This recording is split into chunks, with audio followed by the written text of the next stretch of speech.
phát và cấp cứu trực tiếp đến từng hộ gia đình tại 17 khu phố thuộc huyện Nam Sách. Kết quả, trong tổng số 10.891 hộ được lấy ý kiến, có 10.000.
giờ con vẫn mấy cái bay với xe quay với hút nem nướng rồi.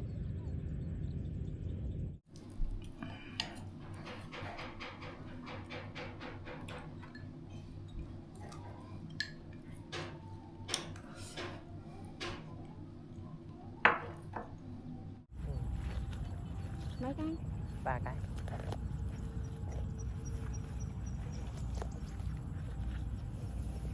Rồi đám anh xanh này với đám kia cháy hết rồi.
Thôi đã, con mẹ nó cứ giữa mình cứ đi thăm nó cứ xung quanh là cứ giữa lòng cái đầu này lòng xung quanh.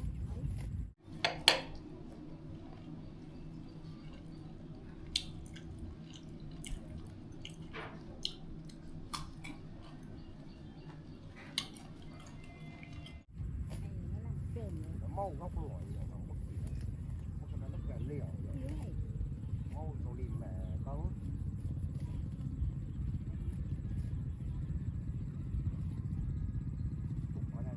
như còn cái kia lại. ủa dạ?